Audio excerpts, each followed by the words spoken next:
আসলে হচ্ছে কি যে আমি আমার জামাইয়ের কোলে বসে একটা ভিডিও করছিলাম।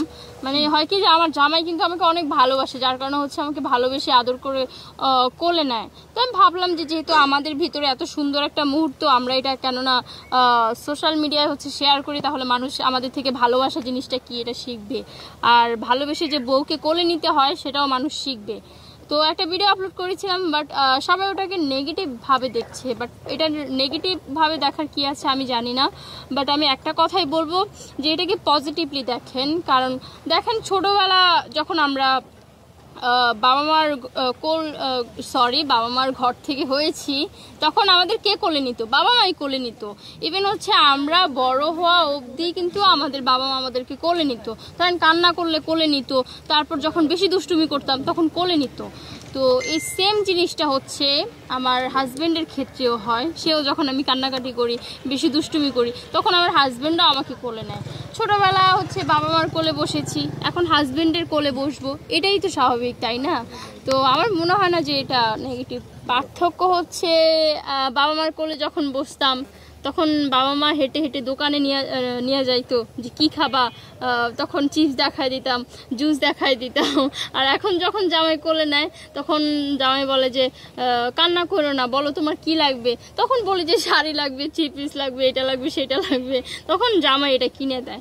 তা আমার মনে হয় যে ডিফারেন্ট কিছু নেই, দুইটাই এক। না না, আমার অতীত বলতে আমার বাবা মার কাছে ছিলাম, তারপর পালিয়ে এসে আমার হাজবেন্ডকে বিয়ে করেছি, এটাই তো। আচ্ছা, পালিয়ে আসলেন কেন? কারণ আপনাকে কোথাও বিয়ে দিতে চেয়েছিল বা সেই ঘটনা? হ্যাঁ, বিয়ে দিতে চেয়েছিল। হ্যাঁ, আমার এঙ্গেজমেন্টও হয়েছিল। তখন আমার মনে হয়েছে যে ওখানে বিয়ে করলে হচ্ছে আমি মিডিয়ায় কাজ করতে পারবো না, যেহেতু হচ্ছে আমার অনেক স্বপ্ন ছিল মিডিয়ায় কাজ করা। তো ভাবলাম যে ঠিক আছে, যেহেতু আমার হাজবেন্ডের সাথে আমার আগে থেকে পরিচয় ছিল, ভাবলাম যে এই ভাইয়াটাকে একটু নক করি।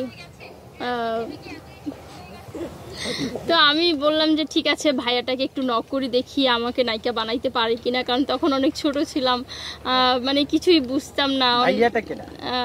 না মানে আমার হাজবেন্ডকেই তখন তো ভাইয়া বলতাম, তখন কি ডিরেক্ট জামাই বলে দিতাম নাকি?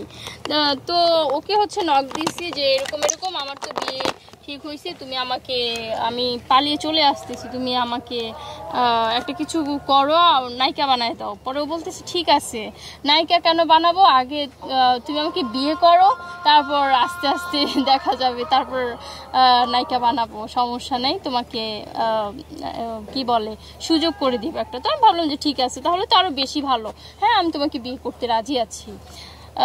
তারপর ওকে বিয়ে করলাম, মানে পালিয়ে এসেছি, এমনিতে আমার কোনো অতীত নেই।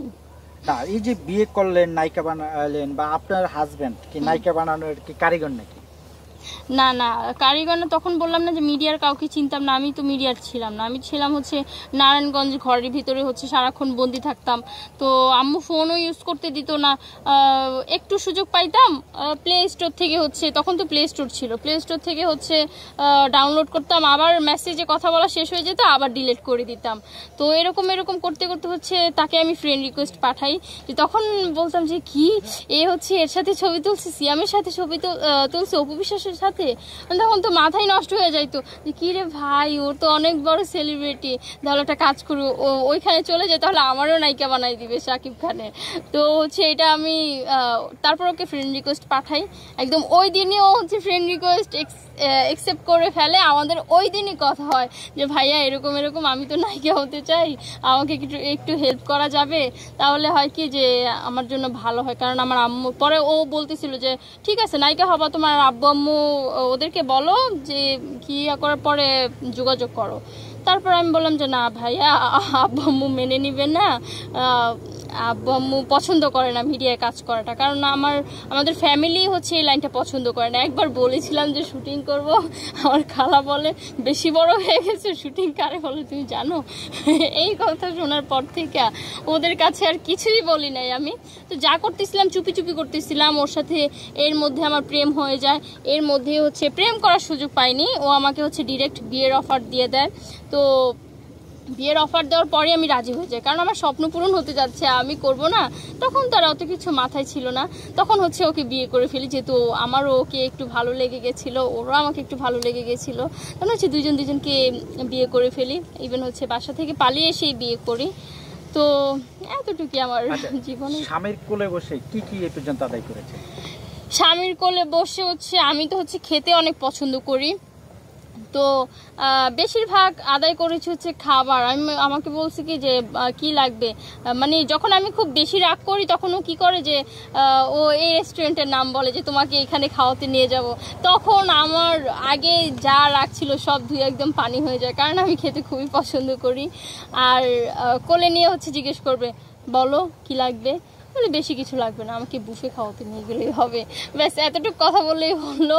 ও আমাকে হচ্ছে নিয়ে যায়, নিয়ে হচ্ছে আমরা ওইখানে খাওয়া দাওয়া করি, রাগ একদম ধুয়ে পানি হয়ে যায়।